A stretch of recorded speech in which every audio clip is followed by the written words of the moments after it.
If you haven't tried crinkle bacalawa, this is your sign to do so.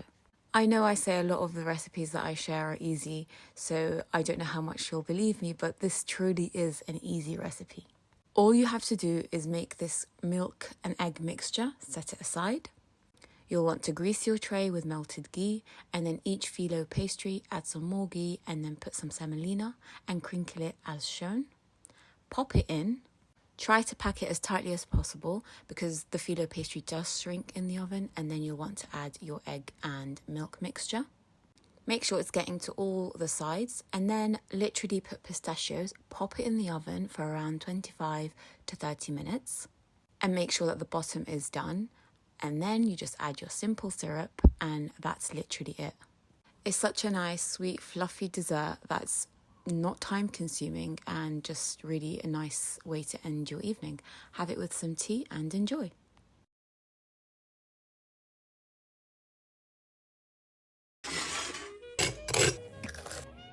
This is mozzarella in corota. Did I say that right? Basically just translates to mozzarella in a carriage. The carriage bit being the crispy bread exterior. I first had this in Venice, but it's a popular street food snack found all over Italy. Paired with some pizza sauce, it basically tastes like a deep fried crispy pizza, and it's so good, you have to make it. And it's super simple to make too. So I used a ball of mozzarella and cut into slices, then pat dry on some paper towels because you want to get rid of the excess moisture, and then put it between 2 slices of bread. Trim off the edges. I like to squeeze them down tightly, but you don't have to roll them out because we're going to double coat them. So I did cut my sandwich in half and then did it, but you can do the whole thing together. So first coat them in egg, then breadcrumbs, then egg, then breadcrumbs. This bit can get quite messy, but don't skip it. Make sure you do it twice because we don't want any of that cheese oozing out while it's frying. And plus, this is what makes it super crispy. And that's it. You can keep them aside until you're ready to fry them. Deep fry on medium heat for about 5 minutes until golden brown. And that's it. They're ready to enjoy with some pizza sauce. Make this beautiful spicy creamy pasta and chicken parmesan for iftar tonight. It's the creamy spicy pasta topped with some crispy fried chicken and mozzarella. And just listen to this.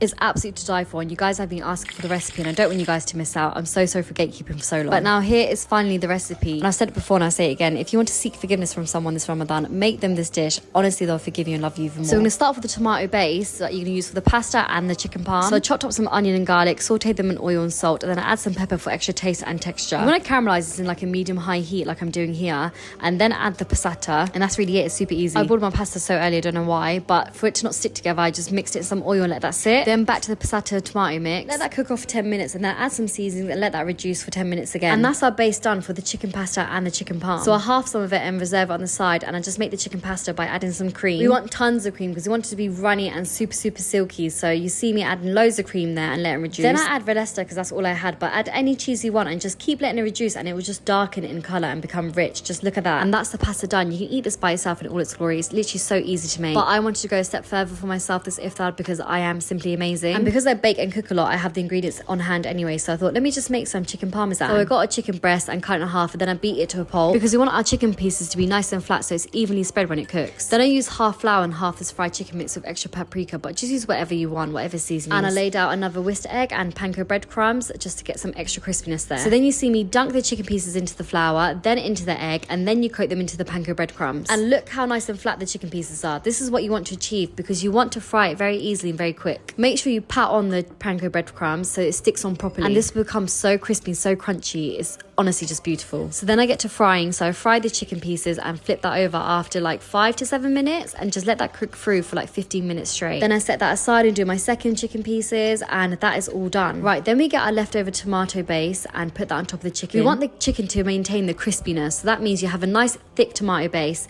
that doesn't spread all over and make it soggy. Then I top it with fresh mozzarella and some red Leicester for some colour and texture. We want it to be super stretchy but also a nice golden colour. So I chuck this in the grill for 5 minutes and it's done. Then I plate up my dish with a beautiful cream pasta, the super cheesy and crispy chicken. Absolutely gorgeous, and it's definitely a must to make this Ramadan. Honestly, it's just 10 out of 10, and I feel sorry for you if you don't. Hope you enjoy. Bye. These chicken bread rolls were so soft, delicious and satisfying. I'm sure gonna make them again.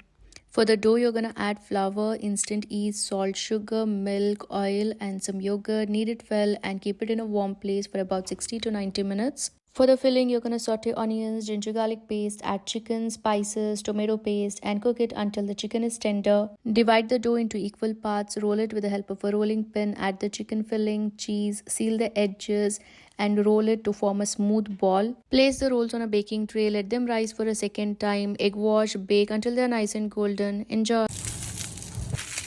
This is Ramadan recipe number 13 and I'm going to show you how to make these butter chicken pastries. They're so perfect for an iftar starter and they're so easy to make. Start by adding 1 diced onion and some warm oil. Cook that for about 5 minutes on a medium heat and then add some chopped garlic. Cook that for about 3 minutes and then add your chicken of choice. I've added 500 grams of diced chicken thigh. Add your butter chicken masala, and look, if you want to make it from scratch, go ahead and do it. Some people just don't have the time and energy for it, so this is just a little shortcut. Add your butter chicken sauce and cook that for about 5 to 10 minutes or until it's thickened. Then add some double cream and cook that on a low heat until it looks like this. Let that cool whilst you prepare your pastry. I used a cookie cutter to shape my pastry. Fill up the pastry squares. Add cheese if you want, and then add another layer of pastry on the top, close it off and brush it with egg wash. Bake it in the oven at 180 degrees for about 20 minutes, and it is that simple. These tasted so good and I think they'd make the perfect starter for iftar. I've gotten quite a few requests for the recipe to my tiramisu inspired dessert, so let's make it. There are 2 main mixtures that we need to prepare, starting with our vanilla cream layer, which requires 2 cups of cold heavy cream, 1 cup of powdered sugar, and 1 to 2 teaspoons of vanilla extract. Whip those together until you have stiff peaks, then whip in half a cup of room temperature cream cheese and an optional 2 tablespoons of vanilla pudding mix. Our vanilla cream is ready, so we're gonna set it aside so we can prepare our coffee pudding. I'm just following the instructions on a vanilla pudding mix, which requires me to add in 2 cups of cold milk, and then I'm adding 2 teaspoons of instant espresso powder. The coffee pudding is now ready, so we can move on to layering. I learned this hack online somewhere, but start off with a layer of cocoa powder because it'll become like a chocolatey paste once the coffee soaked ladyfingers hit it. Once you have a layer of coffee soaked ladyfingers, add half of the vanilla cream. Then we're going to do a bonus chocolate ganache layer, which is just chocolate chips and a splash of heavy cream microwaved. Then it's another layer of coffee soaked ladyfingers, the coffee pudding we prepared earlier, more coffee soaked ladyfingers, and the rest of the vanilla cream. Add some more cocoa powder on top and then refrigerate this really well before serving. These types of desserts taste way better once they get to hang out in the fridge. Today we're making baklawa, and this is going to be the first episode of my Ramadan series, and I'm so excited to start, so let's just hop right into the recipe. We're going to begin with our syrup, so we're going to add our sugar, water, and lemon juice and bring it to a simmer, and we're going to let it simmer for 10 minutes. After those 10 minutes, add in a cap full of orange blossom water, mix, and set it to the side to cool. Now for the filling, I mixed together walnuts and pistachios, and you want to add it to your food processor and pulse until about half of your mixture is fine and half of it is coarse. Add your spices and sugar, mix, and set it to the side, and then grab whatever dish that you want to bake your baklawa in and butter it down. Layer 6 layers of phyllo dough, making sure to butter every single layer, don't skip a layer. After the 6th layer, add a small amount of your filling, and then add 6 more layers, making sure to butter every single layer. After your 12th layer, add a hefty amount of your filling, and then cut off any of your extra phyllo dough and bring it to the center like so. Brush with butter, and then add 12 more layers shaped to the pan that you're using, and you're going to butter between every single layer as well. And finally, cut your baklava before you bake it, and we're going to bake at 350 for about 45 to 60 minutes until it's nice and golden on top. Fresh out of the oven, add your syrup and crushed pistachios, and you're done.